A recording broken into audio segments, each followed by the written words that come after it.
Hello everyone, welcome back and Merry Christmas if you're celebrating Christmas. Well, I do, and I already got my present from Santa. Let's see what we got. Santa got me a nice collection of tubes. And no, I didn't order them online on a web shop. No, I really got them from Santa.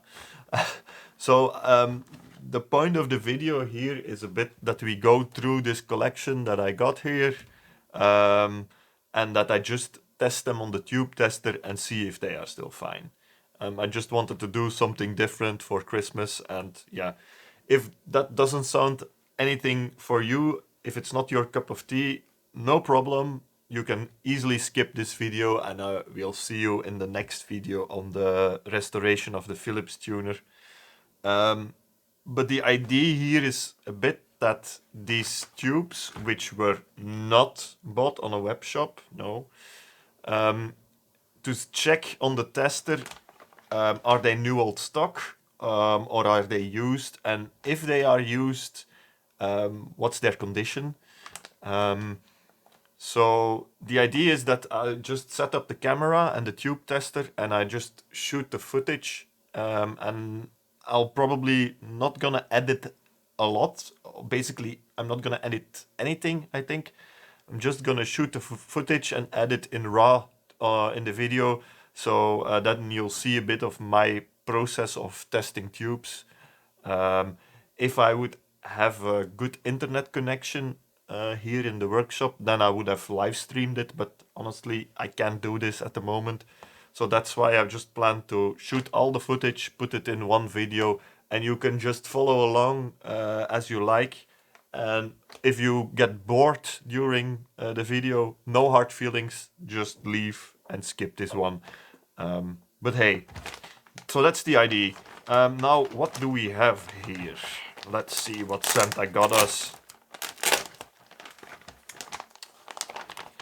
Alright, I have two EF80s, 2 times ECH81, 2 times EF89.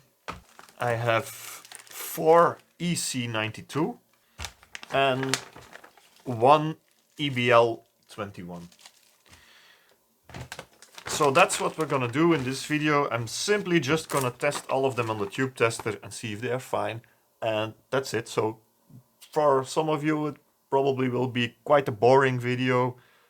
But yeah, Christmas is not about really doing exciting things. It's just about being together cozy with your friends. So let's just bring out the tube tester and yeah, spend some really slow quality time together while I am testing all the tubes.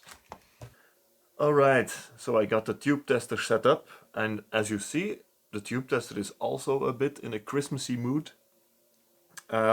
Maybe first a small word about the tube tester itself, and how it works. So it's a Metrix 310 BTR, and it's basically it's a French-made tube tester from the 60s, I think. I'm not quite sure on what is exactly the production date.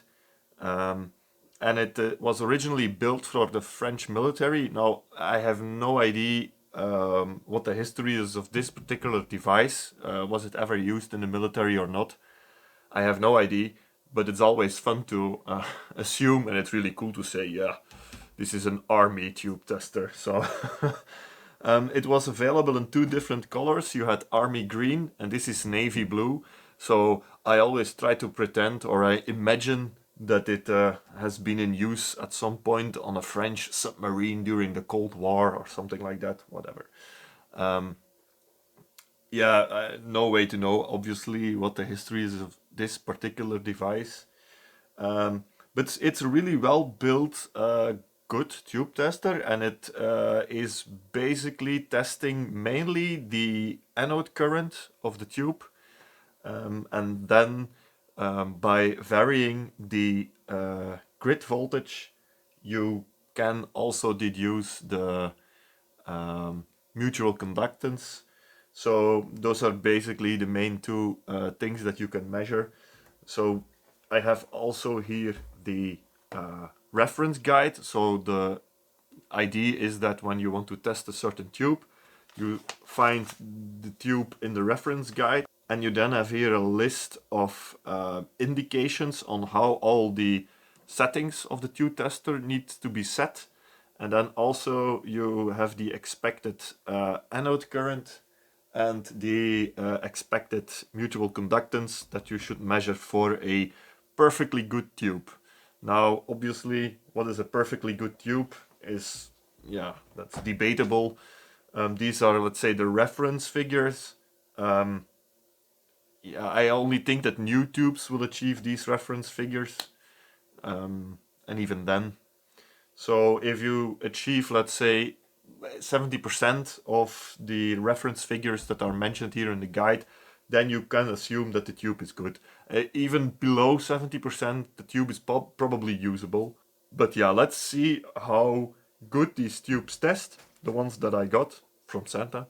And yeah, let's see what I basically bought. Oops, no, what I got from Santa. Now, it's not because it's Christmas that I have an excuse to not put an effort in the video like this. So I did manage to install a second camera here on the display of the tube tester. So then you can follow along what we're doing. So I would say let's start. What tube will we start with? Maybe let's start with the EF80s. So I have here two tubes, EF80. Seems like they are Edison tubes. Yeah, let's just open one up. Okay.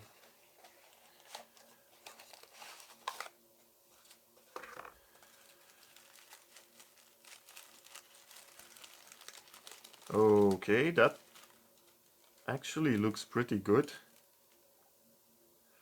So that basically looks new old stock. Yeah, let's see. So we need this socket over here. Then we look up the EF80 in the reference guide.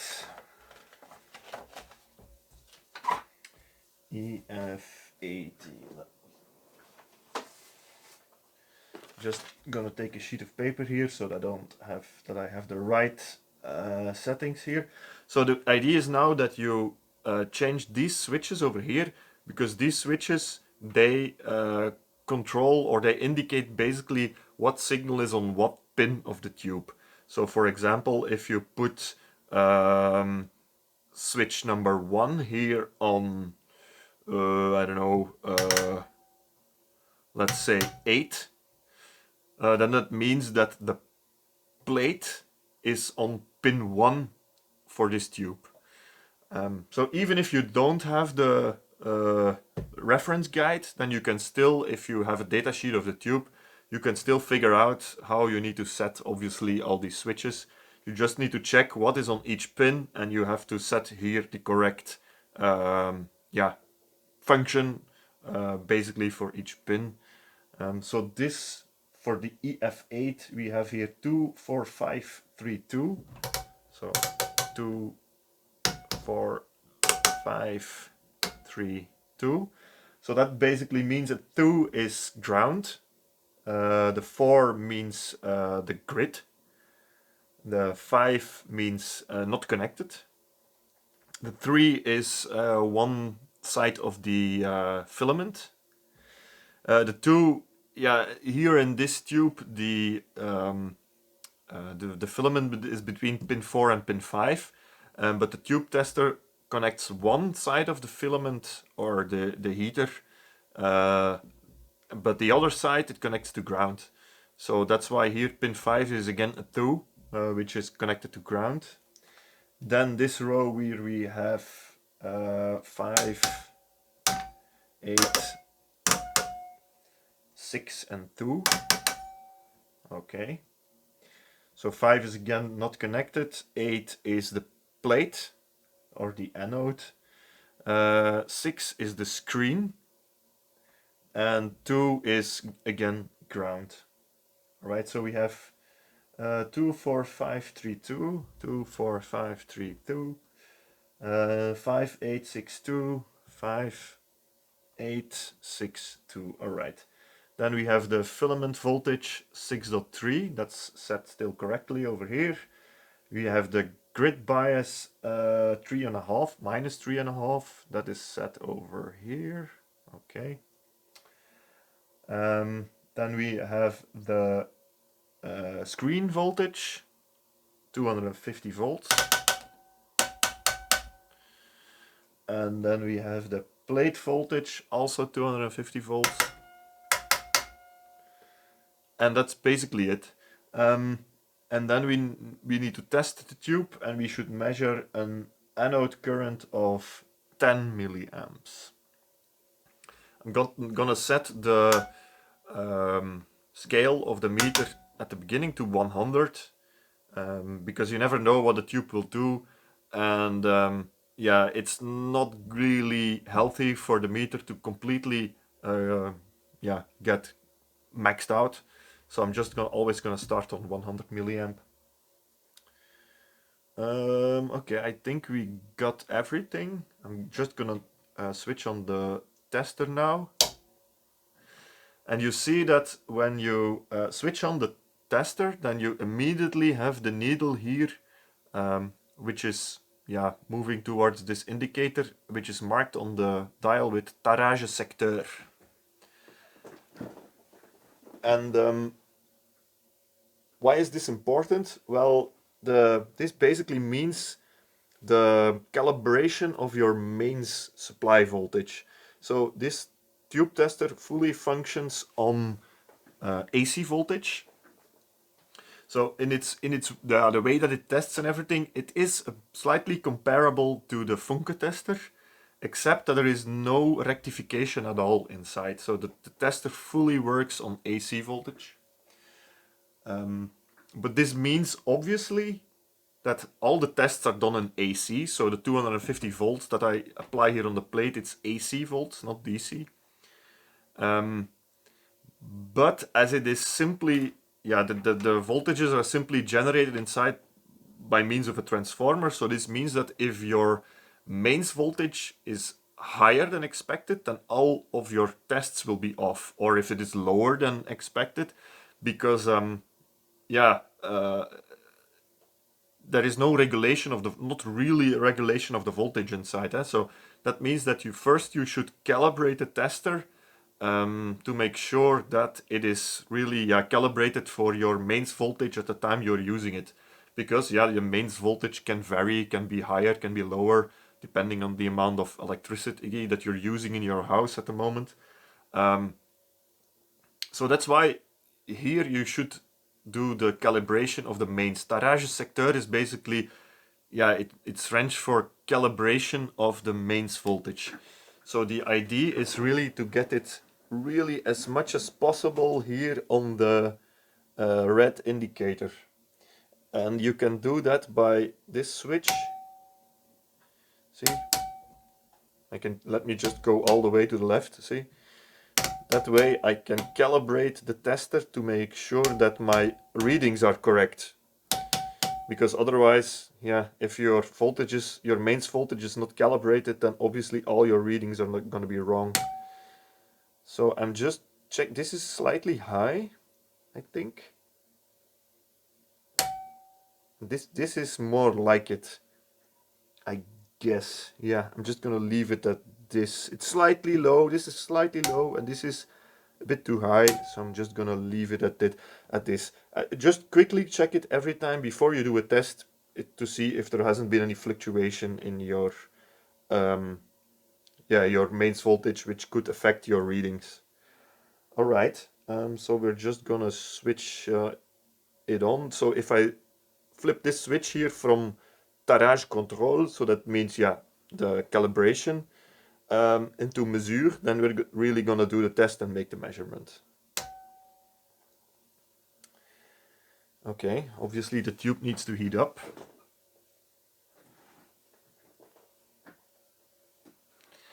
And as we are expecting 10 milliamps, I see there it is. My range is now 100 milliamps for the entire scale. So let's just go a bit down, 30, 10 milliamps.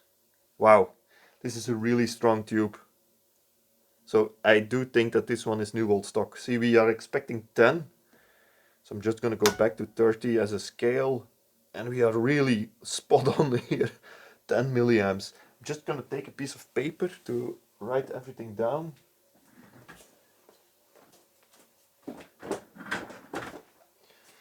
Okay, so for the EF80 number 1, we have an anode current of, yeah, it's even higher than 10 right now. It's 10.5. So for the mutual conductance, there we should have 6.8. How do we do this? 6.8 milliamps per volt. So we're gonna vary the grid voltage with 1 volt. So that means we're gonna drop the grid voltage with half a volt, check the measurement, and then increase it with 1 volt. Let's say now the grid voltage is at 3.5. So we're gonna take a measurement at 3 and at 4, and then we're gonna take the difference, and that's the mutual conductance. So at 3 volts we have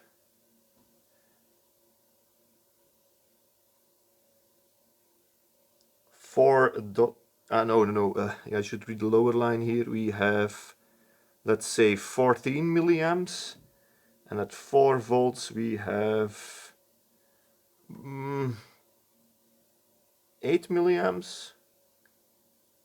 Yeah, more or less 8. So that's 6 volts mutual conductance, I guess. Yeah, 14 minus, oh no, minus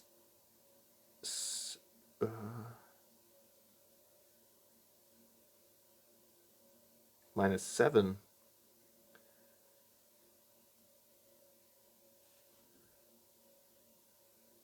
This is 14. And that is a bit higher than 7. 7.3. So that means that we are 7.2. That means that we are at 6 and 6.8. 6.8 is exactly what I need. So yeah, okay, 7.3. So 6.7 milliamps per volt. Yeah, that's a really powerful tube, this one. So I think it's new old stock indeed. All right, nice. Let's go back to the control switch. I'm gonna switch off the tube tester for a second. Pull this one out. It's not hot. Okay, that's a great tube that I got from Santa here. Really great.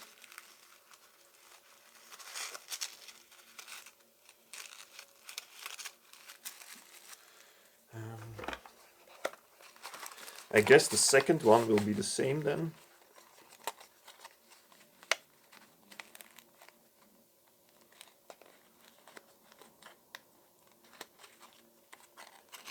Second one. Oh, the second one is even. Oh, that's still sealed. Oh, wow. Okay, I'm not gonna test this one because yeah, that one tested really well, and this one is still completely sealed, so that's new old stock. Great. So 2 EF80s, new old stock. Nice. Next one. What do we have here? What next? Let's do the EF89s. Those are also quite simple tubes. This is like an off-brand type of packaging. I don't think these will be new old stock. Let's see. Oh, that's a Philips. It's a Philips EF80. The markings are not easy to read, but it does look good. Let's pop it in. Okay. EF89. Settings that we need are 2, 4, 2, 3, 2, all right, 2, 8, 6, 2.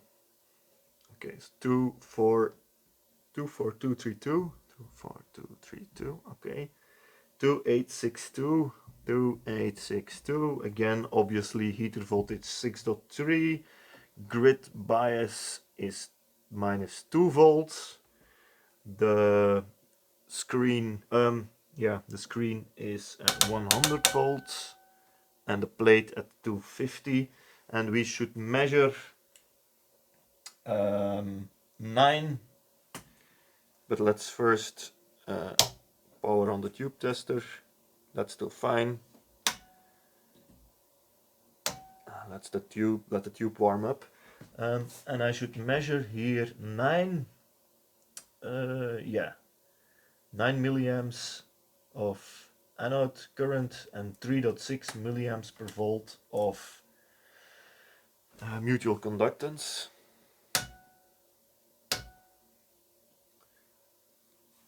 That's coming up nicely as well. That's also a strong tube.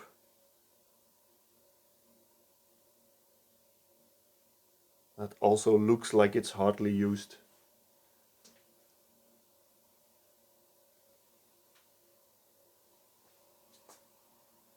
Okay, so we are measuring 8.6. Yeah. EF89 number 1, 8.6, and the mutual conductance, so we go to 1.5. Are we going to go out of scale? Yeah.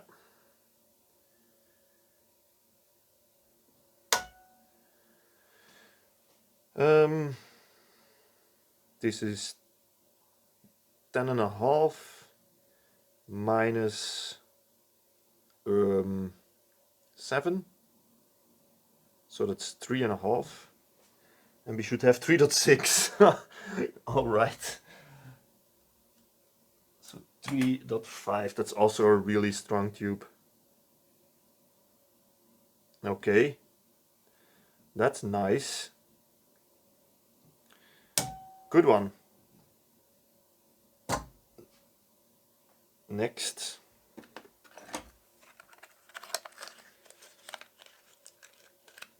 So I'm just gonna add here EF81 number 1. Okay. And the second one.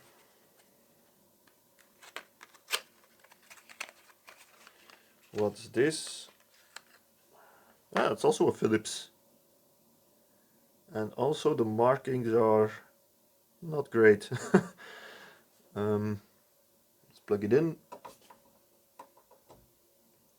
And the nice thing now obviously is that we don't need to change the settings because all settings are still fine. We can just flick it to measure.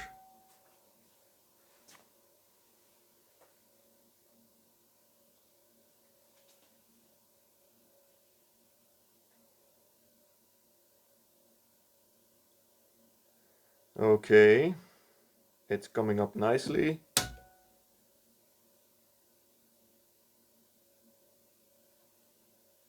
That one seems to be a bit weaker. Yeah, that one is clearly weaker. It's let's see, we are at 2 here. That's correct. 2 volts on the grid, minus 2 volts. We should measure 9, and we are measuring 6.8, and the previous one was 8.6.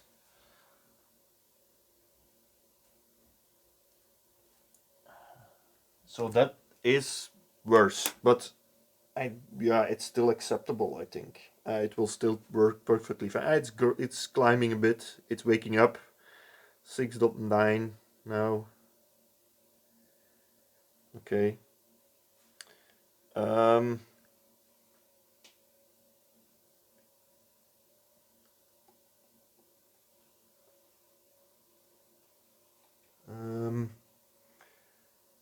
So let's go half a volt lower. That gives us 8.2, and half a volt higher gives us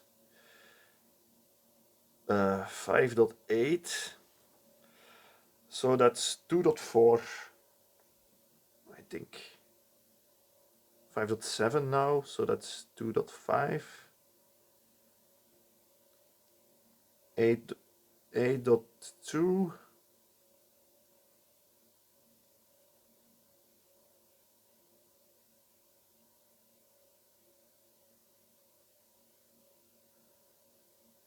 $5.7. Yeah, that's 2.5 milliamps per volt. So you see, this one is clearly used. Now that doesn't mean it's bad. I think it's still acceptable and it will definitely still work. But it's the other ones seem to be new old stock, or at least barely used. This one is clearly used, but it is waking up a bit. See, we now are clearly at 6.9.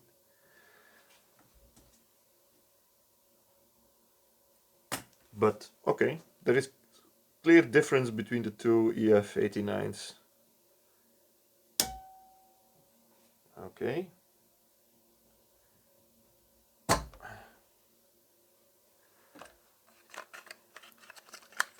That's already 4 tubes tested. Next pair, we have the ECH81s. Now those tubes, they are a bit more complicated to test because they have, I think, a pentote and a triode inside, right? So I have here one in a quite generic packaging.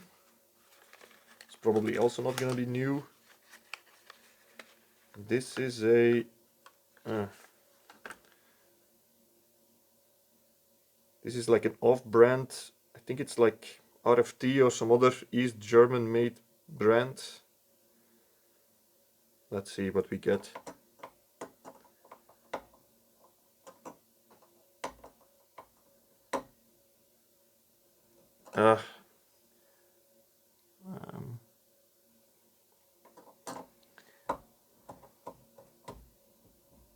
Okay.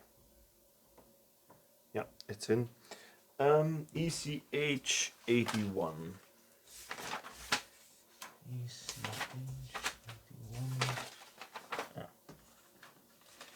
Yeah, so we have a heptode and we have a triode, so that means we need to do 2 separate tests.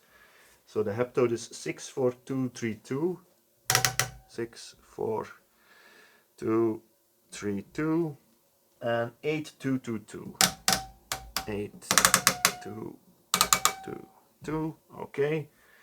6.3, minus 2 volts on the grid, 100 volt on the plate, 250, and that's basically it. And we should measure 6.5. So let's just double check. 64232, 8222. All right. 6.3 and minus 2, 100 and 250. Okay. My mains is still okay. Let's hit it. And we should measure 6.5.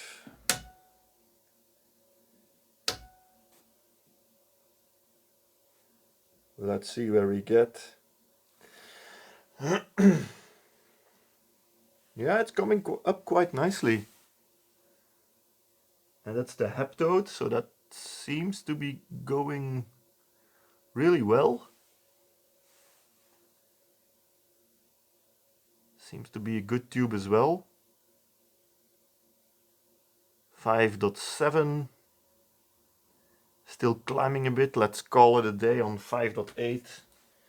So I have ECH81. 5.8 instead of 6.5, so that's quite okay. Mutable conductance we should have 2.4, so let's go down, and there we have 7.2.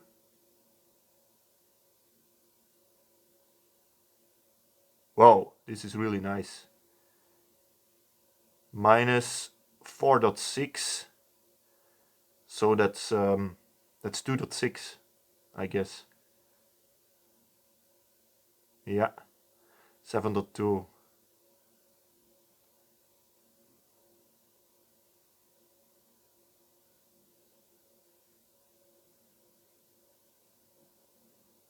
Yeah, 2.6. That's higher than the spec here. Nice. Okay. Now let's test the triode. For that we need 2, 2, 2, 3, 2 and 2, 2, 8, 4. Those things still stay the same, minus 2 volts again here on the grid. There is no screen, so we set that to 0. And we put the plate on 100. Then we should measure 7.5.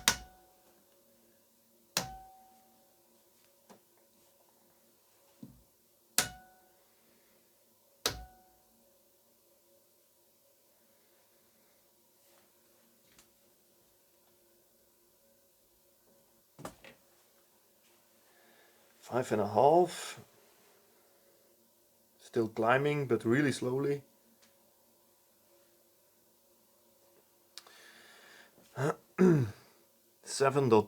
Oh, sorry, 5.6. So that's a bit below. We should be at 7.5. Yeah, 7.5, and we have here a 5.6. Okay.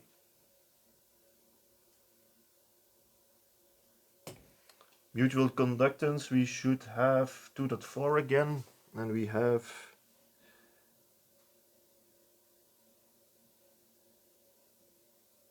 7.1. Well, again, more. 4.4, 2.7.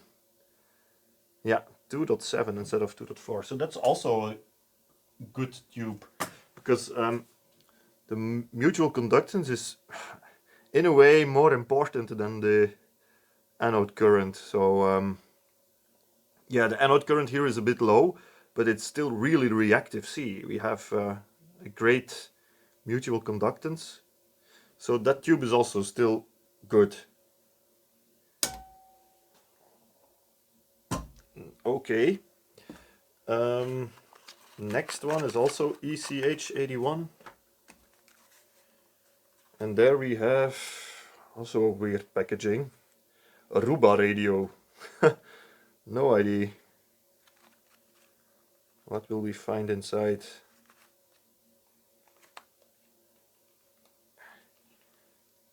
Jesus, it's a difficult one to open, this one. Ah, okay. Oh, that one is also still in a paper wrapper.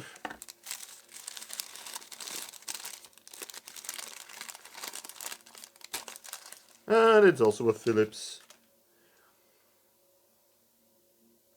Mini Watt. And it looks also quite mint.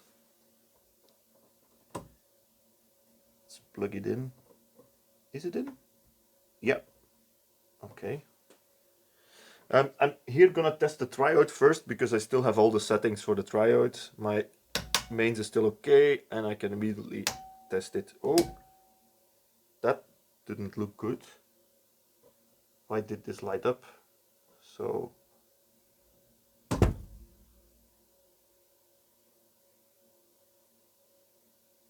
wow, that did you see that lighting up here, the tube? Man, what was that?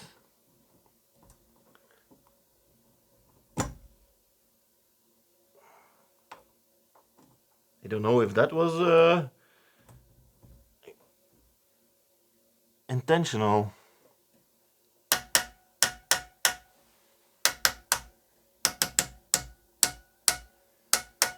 I guess. Jesus. Yeah, let's do it again. Okay, now it doesn't light up anymore. I had no idea what that was. It really lit up like a lamp really shortly, so... But it's working. Oh, it's working really well. Wow. Let's write it down. So the triode we should have 7.5, and wow, okay, this was a new old stock one. 7.8. And then mutual conductance. Whoa, we go from 9.2 to 6.6. So that's 2.6. Yeah, also way better than what we should measure. All right, let's put this back to 2. And let's now do the heptode. 6, 4, 2, 3, 2. Okay, 4, 2, 3, 2. 8, 2, 2, 2. 2, 2. 6, 4, 2, 3, 2. 8, 2, 2, 2. Okay. 6.3 minus 2 volts. 100 volt on the screen. 250 on the plate. And let's hit it.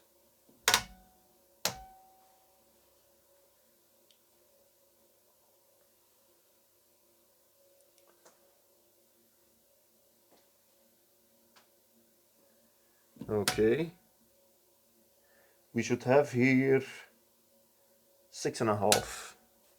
Yeah, easily. I really don't need to bother testing these because this one is really good. It's 6.8. And mutual conductance, I don't need to bother. We should have 2.4, and I have here 8.3, let's say, and 5.5, 5.6. So 8.3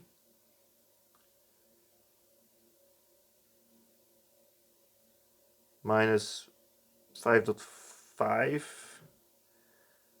Yeah, 5.5. That's 2.8. Am I doing this calculation correctly? Yeah. 5.6, let's say. 2.7.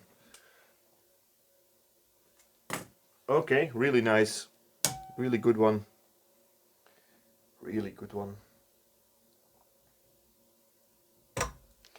And also, the lettering is beautiful still. This is really a nice one. Thanks, Santa. Yeah, that's a cool one. The ECH81s, they are not that valuable. You can still find them a lot, but I already had issues with a couple of them in the radio, so I'm glad I have a couple of spare. I also always pick them up when I see them someplace at a decent price, because they do break. They are used often as a mixer oscillator in the radio, so yeah, they do break. Okay, let's go to the EC92s. So there we have 4. Let's check EC92.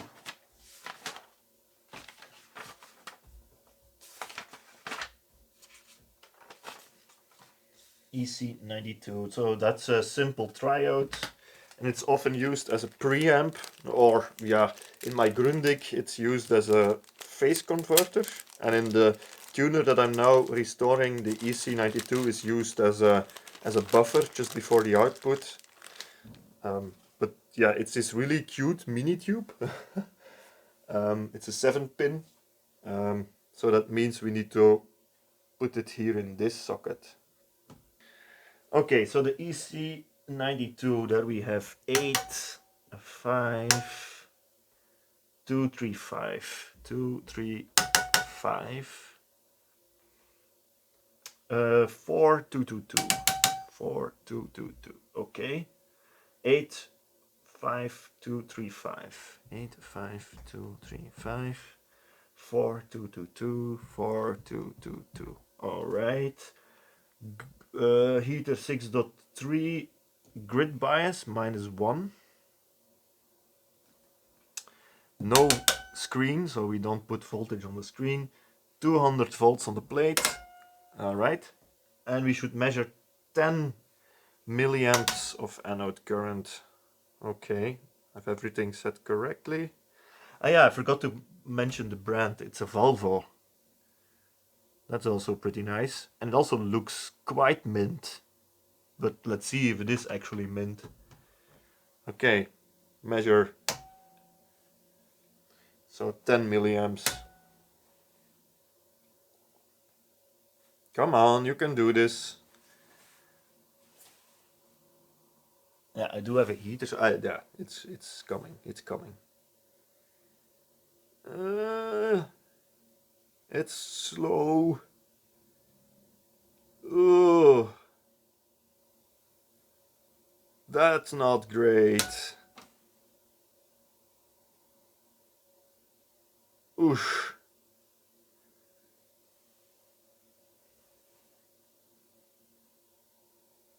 Let's give it a couple more seconds, but see, it's slowly creeping up, but it's nowhere near the 10 that it should be. So this looks like a weak one, because if it now stops at 6, yeah, it means that it's only at 60% of its capacity, so that's not great. Okay, let's write it down. The EC92, the Volvo. There we have 6 instead of 10. Not good. Santa, not good. And the mutual conductance, the mutual conductance. Jesus. Okay, we're at 6.1 now. Should be 5. And we have here 7.8 minus 4.6. Oof. 4.7. It's now 8. And it has, yeah, it's 8. 7.9. It's growing. It's also really slowly reacting. It's 8. It's also fluctuating a bit, see? Let's give it the benefit of the doubt.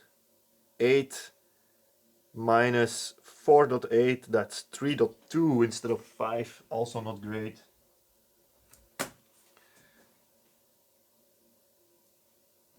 Yeah, now has climbed to 6.4, so it's slowly, very slowly waking up, but 6.4 is still only 64%, so yeah, that's a good one to, it will probably still work. I'm sure it will still work, but it's only weak. So that will be a good one to fix, like a radio which is not really valuable, where the EC92 is broken. We can use that for that as a spare. But I hope the others here, they are better, but let's see. Start with this one. Siemens box with PCF 210 on it. I don't think that's what's inside.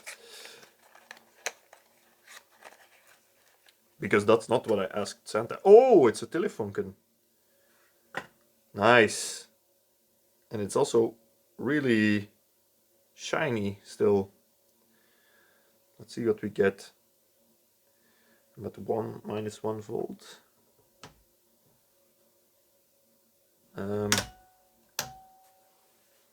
Okay.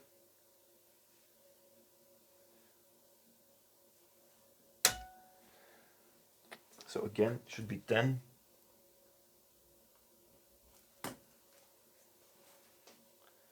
Come on.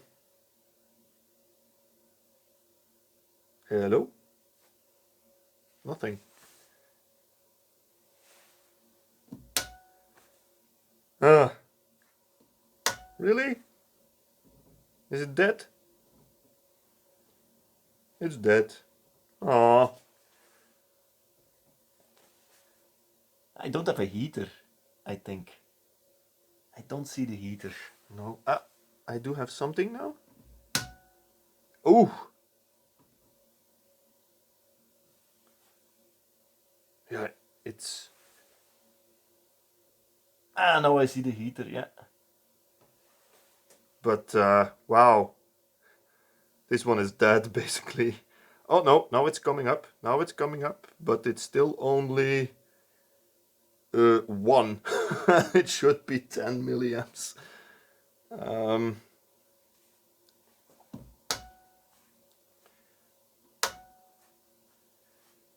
Whew, that's really bad.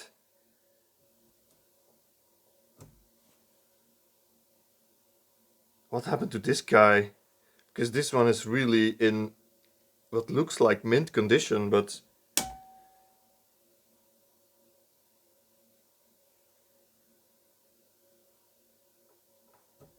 Let's try it again.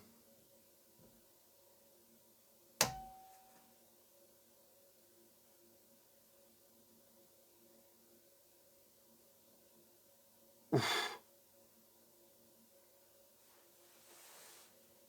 It took him a bit of time to wake up, but he's still very weak.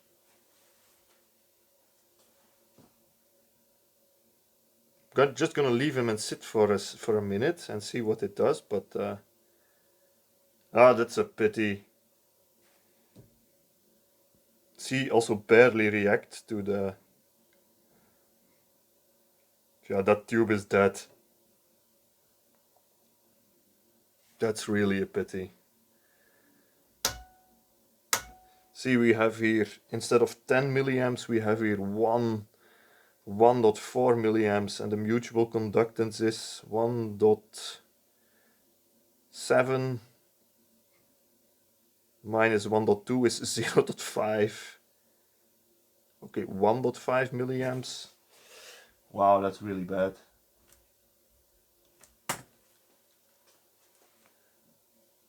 That sucks.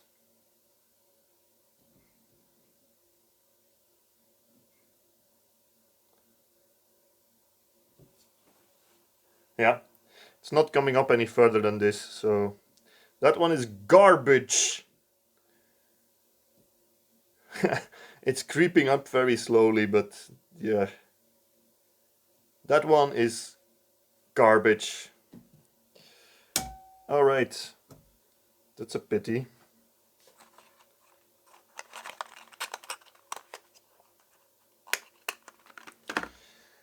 Next one, I have a Volvo box, and inside is a Volvo EC92. Let's see if this will work well. Remember that for the Philips tuner that I'm restoring, the EC92 in there was pretty weak. So it would be nice if I find a strong one.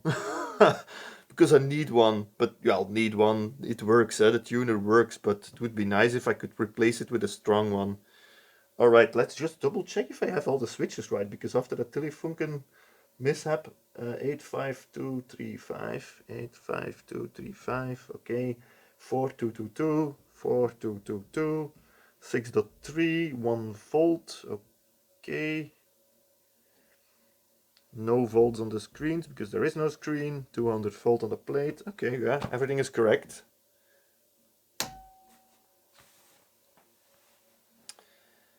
Ah,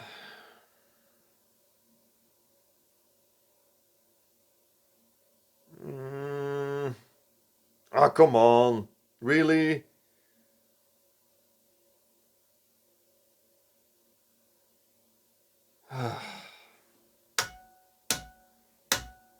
Oh, that's not...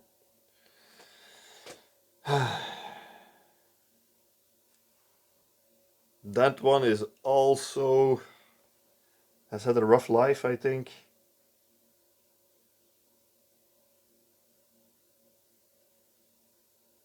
Screw you, Santa.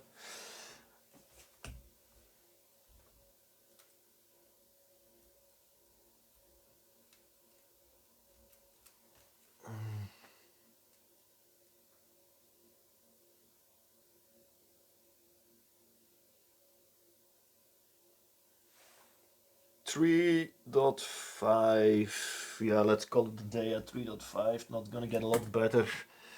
And the mutual conductance 4.7 minus 2.7. The mutual conductance is 2 instead of 5.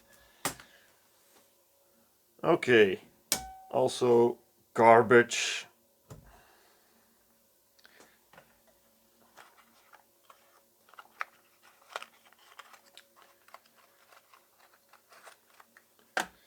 Last EC92. That's a Telefunken box. Quite cool. But let's see what's inside. I guess it's a Telefunken also inside then. Yeah, but the markings are not readable at all anymore. So I don't have high hopes for this one either. Looking at the previous ones. Okay.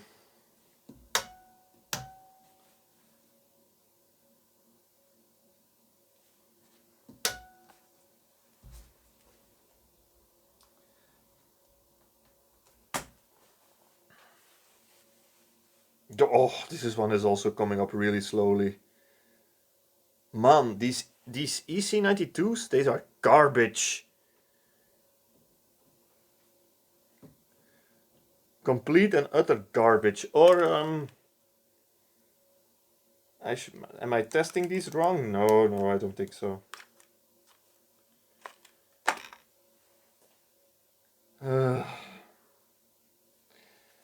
This one is even worse than the first Telefunken, because it stops at 1. 1. See, 1 milliamp. Jesus.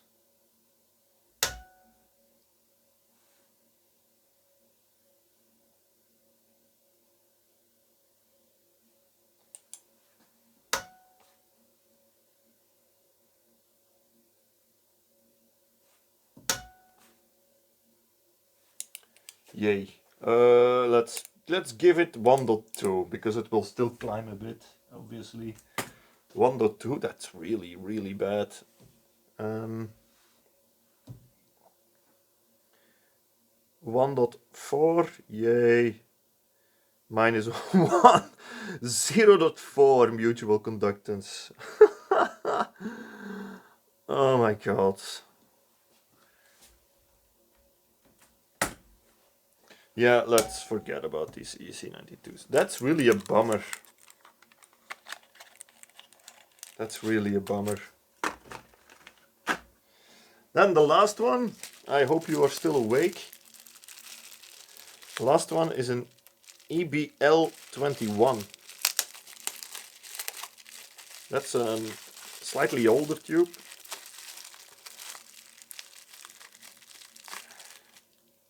See? EBL21. And it's a Philips mini watt EBL21. Obviously we need a different socket here, and it's this guy over there. Okay, let's look it up. EBL21. So this one has a pentode and 2 diodes inside. Yeah, so let's start with the pentode. 384. I am on, yeah, okay. 38462. All right. 222. Okay. 38462. 38462. 2222. Okay. 6.36. minus 6 volt grid voltage, 250 volts on the screen, 250 volts on the plate, and we should measure 36 volts of anode current. So EBL 21, okay, measure. 36, let's see what we get. I can see the filament.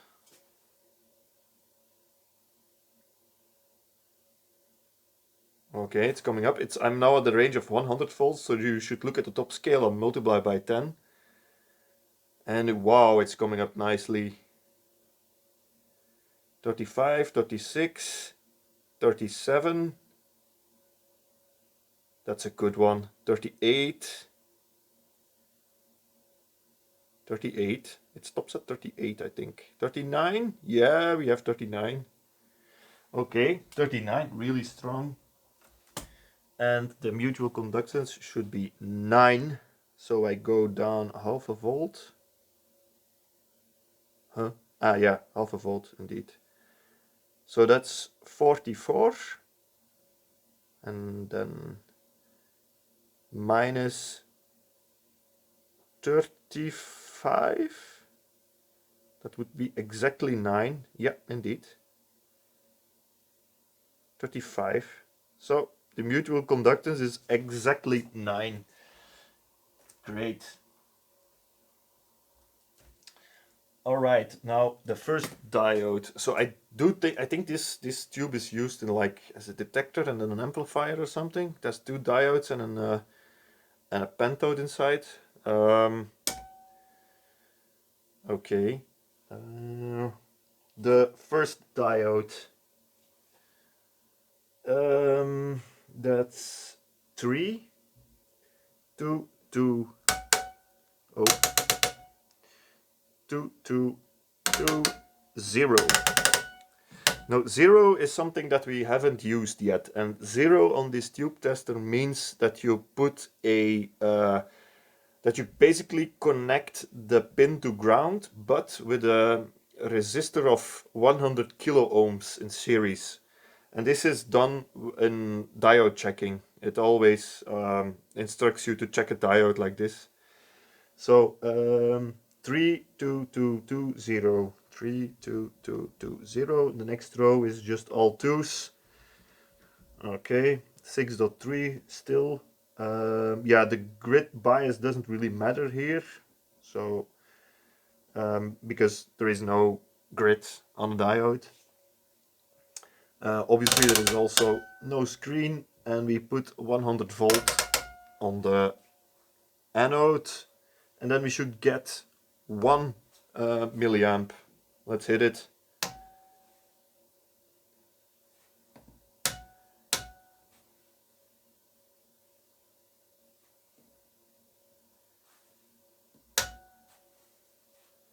I'm now at a scale of 3 milliamps, so yep, exactly 1 milliamp.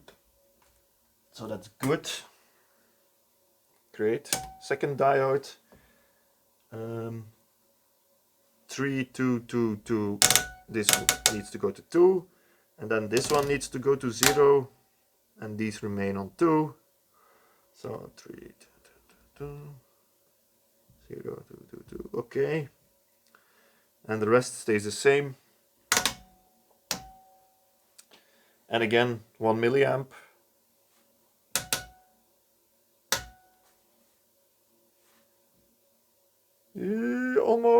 Almost, yeah, 1 milliamp. Alright, that tube is also really good. I also think it's hardly, I don't think it's even used, or it's hardly used. Test one is really strong. Yeah, it measures more than the anode current, which is mentioned here in the spec for the pentode. The mutual conductance is fine, the diodes are fine. That's a really good one. It's a nice one to have because I'm planning to restore a radio in the future which uses an EBL21, and I didn't have an EBL21 in stock yet as a spare, so if the one in the radio is bad, then I can use this one that's really a good one. Okay, so yeah, what have we learned here? We learned that we can trust Santa partially, because all the EC92s are trash. That one is still usable, I think, but it won't also be great. These guys are just for the bin. But the other ones, they are really great. So these are basically can be considered as new old stock. Maybe only one of the EF89s cannot be considered as new old stock. But it's still perfectly fine, perfectly usable. The second EF89 that I tested. The other ones, yeah, we can really consider all of those new old stock. They will go into my collection of tubes, and they will all be marked as, yeah, 100% good, let's say. So that's really great to have these kind of. It's always nice if you have like a stock of tubes, but it's even better if you know that they are good before putting them in a radio. Okay. Yeah, I think that's that for today. I don't know if you are still awake or if you are still watching. I also don't know if you find this video interesting. Well, I just thought I wanted to do something different. I received these tubes and I had to test them anyway, so I thought, why not film it and just put it on the channel as a sort of Christmas joke. I don't know. Let me know what you think, if you liked a video like this, or if you said, okay, yeah, it's nice to see the tube tester working, but we don't need to know every time when you're gonna test some tubes. But maybe we can do this from time to time as a sort of side track or a side project. If I receive some new tubes, then we look at them together and see what we got in the mail. But here it's still quite okay. I bought 2, 4, 6, 7. 7 tubes are good. 1 is average and 3 are bad. So I think that's a better haul than often if you buy some second-hand tubes. But okay, I'm gonna leave it at this. If you're still awake, like I said, thanks for watching. Enjoy the rest of your Christmas and the rest of your holidays. I probably will be uploading a new video on the Philips tuner soon. I'm struggling a lot with the varnishing, probably because of the low temperatures here at the moment. I don't know if I will still manage to put it out this year, and if I don't manage to do that, then I already wish you a Happy New Year. So Merry Christmas, Happy New Year, and then I'll see you in the next video, which might still be this year, but I'm not sure. So anyway, thanks for watching and bye bye.